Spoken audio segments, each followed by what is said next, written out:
السلام عليكم ورحمة الله وبركاته. ازيكم يا حبايبي؟ عاملين ايه؟ ان شاء الله تكونوا بخير. احنا النهاردة هنعمل فاصوليا خضراء. هوريكم الطريقة اللي انا هعمل بها الفاصوليا، هتعجبكم جدا جدا لو عملتوها بالطريقة دي. انا حطيت معلقة زبدة ودي معلقة تاني، يعني دي معلقة اهي حطها في الحلة اهي، ودي معلقة. فشرة بصلة عاملاها على الكبة اهي، يعني تقطعها بالسكينة تعمليها على الكبة زي ما انا عاملاها كده، مش مشكلة يعني. وده نص كيلو فاصوليا كده، احنا حطينا هي الزبده والبصله مع بعض. وده قرن فلفل رومي زي ما حضراتكم شايفين كده، انا قسمها نصين بنحطه معاها كده. وده نص كيلو فاصوليا اهو مقطعينه.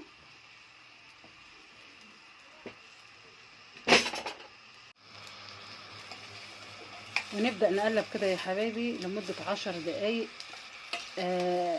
نشوحها كده بالبصله والفلفل.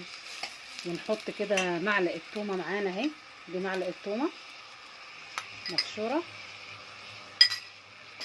نقلب كده كله مع بعضه لمدة 10 دقايق كده لحد ما تتشوح معانا. وانا هوريكم كده، تابعوا معايا. انا احط نص معلقة فلفل اسود كمان معاهم وانا بقلبهم كده ب2 مكعب ماجي، بس بحطش الماجي دلوقتي الا لما بحط الصلصة بتاعتي. تابعوا معايا كده يا حبايبي. انا شوحت الفاصوليا اهي زي ما حضراتكم شايفين كده لمدة 10 دقايق، هي بالثومة والبصلة والفلفل. وحطيت نص معلقه فلفل اسود. ودي الصلصه معايا هنا معصجاها زي ما حضراتكم عارفين. انا بعصج الطماطم كده، دول اقل من نص كيلو طماطم، يعني مثلا مقدار نص كيلو، اقل منه بقى، اقل من النص كيلو طماطم متعصج. معلقتين بالمعلقه دي كده متعصجه. ده كده ايه، الطماطم بتاعتي اهيت. واحط عليها الشوربه بتاعتي